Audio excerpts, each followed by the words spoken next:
Dans cette vidéo, vous allez apprendre comment débuter avec Didacti et comment inviter vos élèves à l'utiliser. Étape 1. Avec votre navigateur Internet, allez sur didacti.ca, enregistrez-vous, créez vos groupes à l'aide du menu de gauche, créez des activités d'apprentissage avec le bouton plus et partagez vos activités avec vos groupes. Allons voir comment ça se passe plus concrètement. Si vous êtes un nouvel utilisateur, cliquez sur Enregistrez-vous, entrez vos informations.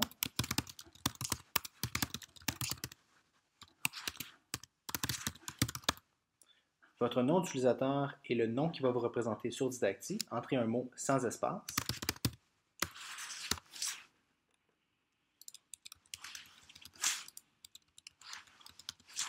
Et acceptez les conditions d'utilisation qui disent que le contenu que vous allez créer sur Didacti vous appartient, mais que vous en êtes responsable.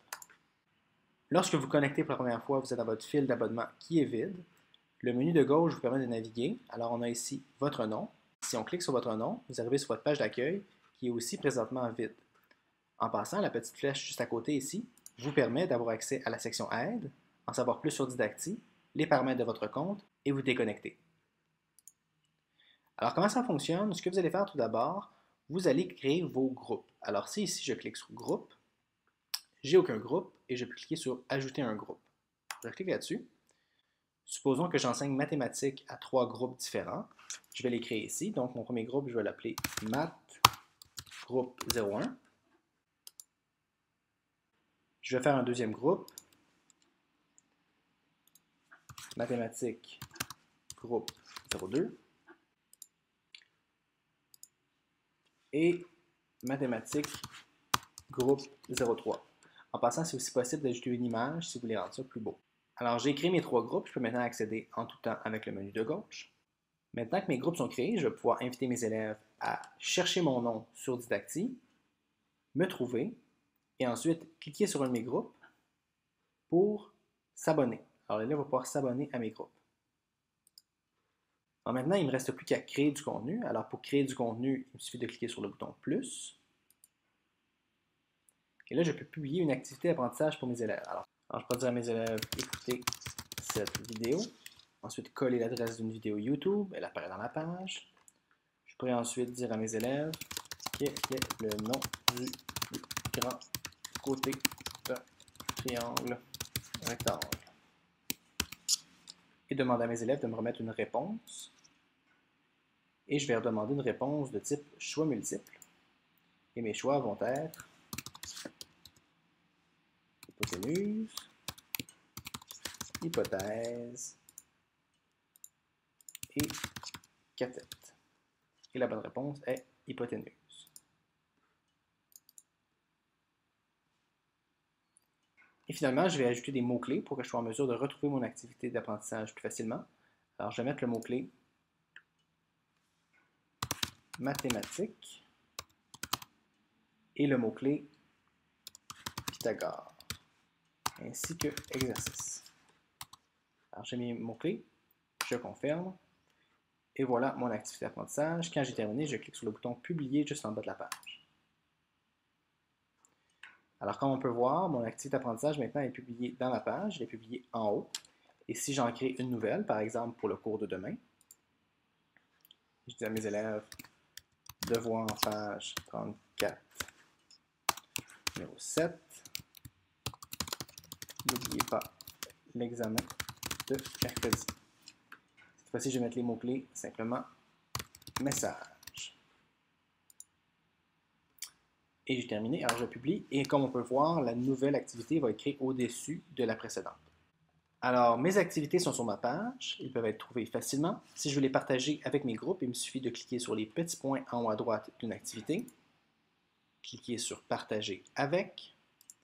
Et je n'ai qu'à aller dans Groupe et choisir mes groupes. Je veux partager avec le groupe 01 et avec le groupe 02. Remarquez que quand on clique, les groupes s'ajoutent en haut ici. Si je veux partager avec le groupe 03, je clique et ça s'ajoute en haut. Si je ne veux plus partager avec le groupe 03, il me suffit de l'enlever. Alors, je publie.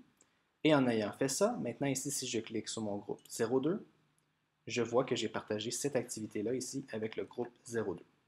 Si je ne veux plus la partager avec le groupe 02, il me suffit de cliquer sur les petits points, cliquer sur Partager avec et enlever le groupe 02. Maintenant, il va juste être partagé avec le groupe 01. Alors, elle disparaît. Effectivement, si je m'en vais ici dans le groupe 01, l'activité n'est plus là. Et si je reviens dans mes choses, je clique sur mon nom, David, et je vois toutes les activités d'apprentissage que j'ai créées dans ma vie. Et à gauche, ici, on voit les mots-clés que j'ai utilisés. Donc, ça me permet de retrouver mon contenu plus tard. Alors, par exemple, je pourrais dire, je veux voir les messages que j'ai faits. Je vois tous les messages que j'ai publiés dans ma vie. Si je reviens en arrière, je pourrais dire, par exemple, je veux voir ce que j'ai fait qui concerne Pythagore. En cliquant sur Pythagore, je vois toutes les activités qui ont le mot-clé Pythagore. Alors, les mots-clés qu'on voit ici vont être aussi visibles pour les élèves. Alors, ça va être possible pour les élèves de chercher dans le matériel que vous avez créé pour aller réviser avant un examen ou durant un devoir.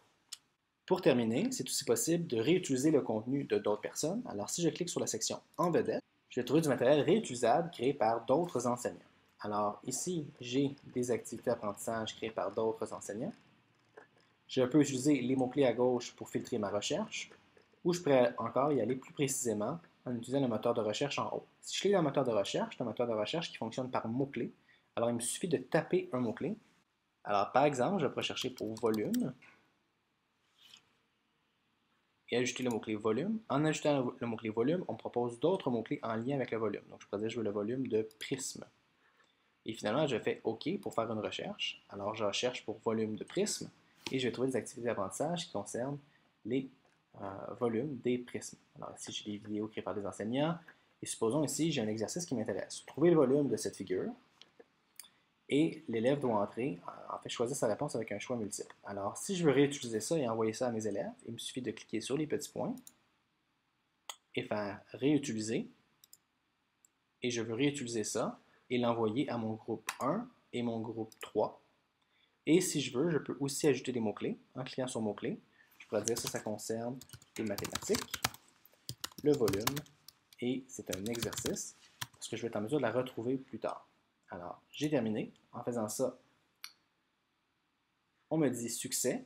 Et maintenant, si je retourne dans mes choses à moi, en cliquant sur mon nom, je vois maintenant ici les mots-clés volume, exercice qui ont apparu. Et j'ai l'activité d'apprentissage que j'ai réutilisée. Donc, on voit l'avatar de son auteur original juste ici. Et cette activité-là est au-dessus de mes dernières. Et de la même façon, si je m'en vais dans mes groupes et je m'en vais dans mon groupe 1, j'ai bien l'activité d'apprentissage ici qui a été partagée avec mes élèves, juste au-dessus de la dernière. Pour continuer, créer des activités d'apprentissage avec le bouton plus. N'oubliez pas de les partager avec vos élèves et n'oubliez surtout pas de mettre des mots-clés afin que vous et vos élèves puissent les retrouver plus facilement. Pour terminer, voici les consignes à donner à vos élèves. Dites-leur d'aller sur didacti.com, de s'enregistrer.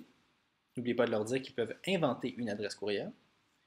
Demandez-leur ensuite de chercher leur enseignant, par exemple à commercial Valérie, de s'abonner à l'un de vos groupes et finalement de compléter les activités que vous avez partagées avec eux et qui se retrouvent dans leur fil d'abonnement.